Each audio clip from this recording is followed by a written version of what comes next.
Hi, I would like to welcome you to another edition of Greg's Mondays. And on today's show, I will be. Hold on. It's supposed to be an episode of Mo Mondays, not Greg Mondays. I don't think it quite has the same ring to it. Okay, I suppose. Sorry, guys. Welcome to another episode of Mo Mondays. As you can see, I have a very, very special guest with me. I'll see you in a second.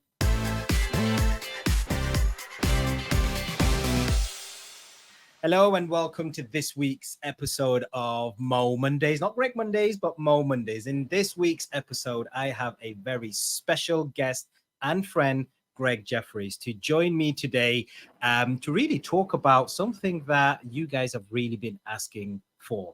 How do we create a great Teams rooms space? So Greg, in 15 seconds or less, please tell us who you are and what you do. Okay, my name is Greg Jeffries. I am a specialist consultant in the area of Teams room and hybrid space design. I have a background in standards, and I also have a business that specializes in unlocking some of the problems that we have in doing Teams rooms, particularly projection at the moment, and doing that properly.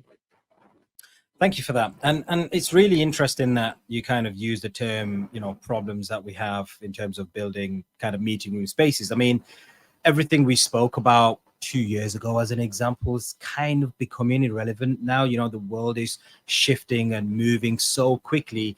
It's becoming a challenge to actually kind of one, keep up to date, and two, make it relevant for people to come back into the office, right? I mean, one of the struggles we're seeing today is organizations are struggling to actually get people in the office. So in order to kind of entice people into the office, I think we really need to look at how we build, the best meeting rooms and meeting room spaces based on what people are actually trying to achieve as inside of that room as well. So Greg, in your experience and kind of your thought leadership and thoughts, what should be the first steps a partner or even a customer should be looking at in terms of, building their meeting room space?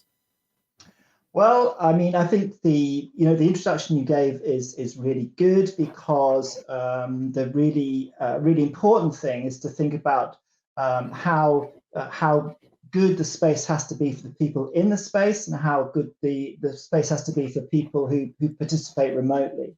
Now, when you are designing a room, you've got to start with thinking about what the room is for. And a really nice way of doing that is to think about room personas. It's very easy to think in terms of things like, big, small, medium spaces, but in fact, the real way of unlocking this is to think about, what the personas are, what kind of activities are going to take place in the room, what the dynamics are, what the activities are going to have to be, and you start with that kind of thing to start with. I think that's really interesting because when I take myself back 2 years, 3 years ago, when we were kind of talking to customers and partners, etc., the standards typically used to be, hey, this is a small room, a medium room, or a large room, and that literally would have been what your standard looked like, right? One of the stats that we see on screen here today, the average employee spends 57% of their time communicating. That's kind of mind-blowing. Most of the day that we look at is talking to people, right?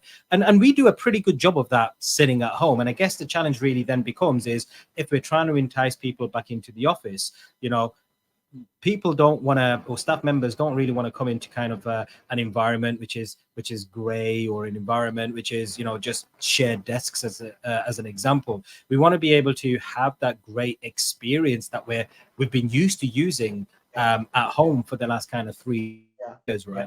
I mean, 100%, Mo, because I think that this whole thing about coming into an office now, busy office and hot desk, and we're finding somewhere. You come in to actually meet and interact with people in a live situation, and you've got to make spaces that really work for them, but at the same time are respectful of the people who are going to be outside the room and are going to be connected in through video, through audio, and make that work for everybody. Make it a proper, cohesive, and social experience. Yeah, and I love this slide because when we're used to kind of creating personal personas, and then we start looking at meeting room personas. And you can see across here some of the key ones are, what types of things are going to be taking place inside of that meeting room space. Are we looking at collaborative types of meetings, where you need whiteboarding and you need kind of to be able to effectively collaborate with others on a single canvas? Are we looking at this one-way type of presentation, which we see quite often happening as well? It's really interesting to look at these workflows. And I think, organizations and partners, we should really look at that. Who are going to be the people that are kind of going to be in there? What sort of departments are going to be based around those meeting room spaces? That's quite a key one that I see is useful to kind of work out what the personas look like as well. Great. Tell me what's next. Once we figure out what the persona looks like, what should we be looking at? Well, I mean, a couple of important principles here. One is that you should really try and talk to the real users of the space and not just the stakeholders and the budget holders, actually to find out what to engage with that. And there are a number of UX perspectives and techniques that you can do that. But a real key principle there is not to use leading questions. You don't ask people what they want. What you're trying to do is find out what they need. And there are all kinds of questioning techniques in order to do that. However, once you have kind of developed some ideas about these personas and the workflows are going to be there, and you do that in a very equipment agnostic way, it's all about thinking about how the room's got to perform. You're not at the point yet where you think about the equipment you're going to do that. But from this point in, what you need to do is to break the thing down. So if you're going to attack the room, if you're not careful, it's quite confusing. You've got all these aspects to the space. And what's really important is to take what we call a granular approach. So you break the room design down into all the key relevant parts of that.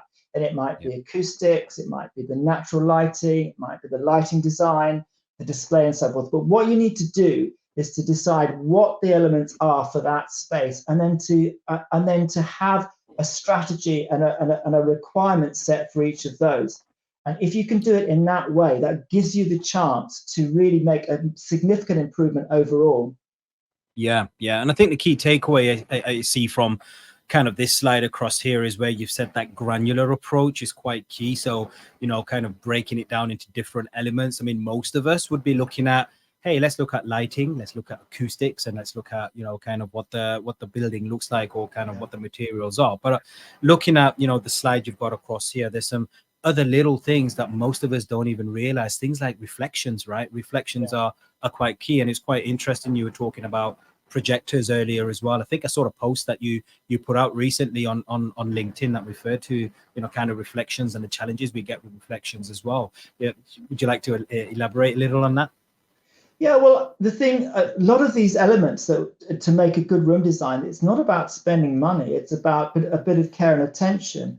And a shiny display, for example, if there's a reflection of a spotlight or a window from that can cause what we call a veiling reflection. The room reflects energy, it reflects sound, it reflects light, and we need to use that in a constructive way so that all of the equipment works at its best. You don't want to be spending money on fantastic equipment so that the DSP, the digital processing, is kind of working at full chat in order to correct the things that are wrong in the room. You want the room to be a kind of a foundation point where all of the equipment can work to its best. Yeah, and it's super important, right? The amount of rooms that I've come across that are made out of glass, and then you get the reverberations and all the echoes and things, or even the AC might be blowing out cold air right next to a ceiling mic. Some of these elements are quite key for us to look at. So this slide across here, focusing on remote participants, is quite important, right? For me, and I believe, you've kind of said it as well, think about the remote participants. That's quite key. A lot of us, when we're designing rooms over the last few years or so, we really think about the room itself. We think about, it's going to look great like this, and the camera position and the tables and seats are great. But actually, we forget about, most, if not all, video calls today or conference calls today will include at least one remote participant, right? Exactly. So, I mean, that the whole thing about hybrid spacing is, by definition, it involves people outside the room. And so you know, the thing here is to remember, if that's the case, then the video camera is the VIP presence in the room, and the room to some extent has to be designed around it, and the camera position and the camera selection has to be done accordingly. This is not about saying any one particular brand is the best one. The question is, what is the best one for this situation, and how do I get the best out of it in terms of positioning it and lighting all the participants? Those are the keys to making this part work. Yeah, no, absolutely agree. And kind of Microsoft really thought about this over the last couple of years. In fact, Microsoft published what they call their meeting room guidance on their learn.microsoft.com website. I've dropped the link down below so you can have a little look at that as well. And Microsoft kind of break down what a traditional type of meeting room looks like and kind of the recommendations they put in there. And then also a signature type of meeting room as well. And Microsoft give you kind of a high level of kind of where camera placement should be, and eye level and seating arrangements and that sort of stuff. It's a really good link to look at. But actually, you've gone one step further, right? And you've created your own white paper, haven't you? Yeah, thank you for saying that. I mean, I think it's all very well talking about breaking the thing down, but I really wanted to help people and give a bit of guidance and go into a bit more detail so they could take a deeper dive into what that actually means. I think the great thing about what Microsoft have done, and as you say, with these signature meeting rooms and so forth, is on the one hand, it's given people some fantastic ideas about how to do and how to plan, how to execute a room. But I think the really powerful thing is it's not too prescriptive. It's not saying you have to do this, and this. It's some guidance, and I think that's a great springboard. But with that, with power comes responsibility, and what it is, I think you do need to take a very structured and disciplined approach, and that was the point about me producing this white paper, so to help people take a deeper dive and to show people how I kind of operate in my consulting practice when I'm helping people get to a good result. Amazing. And I'm going to drop the link down below, visualdisplays.ltd.com. Click on the resources section. And you'll find the white paper. It's an amazing white paper. I know, you kind of shared it with us prior to publishing it. And I know the guys at Microsoft were wowed by the detail. So if you want to get that deeper dive in terms of what you should be looking at when it comes down to meeting room design, make sure you take a look at the link down below. With that in mind, unfortunately, Greg, we have run out of time. I know we can go on for hours and hours and hours, but Mo Mondays is supposed to be relatively short, and I'm already way over. So guys, thank you so much for tuning in. Greg, thank you so much for blessing us with your presence. Thank you for having me. No problem. Be sure to check out Greg's LinkedIn profile if you're not already connected with him. But with that, guys, make sure to like, subscribe, and share the video, and no doubt I will see you guys next week.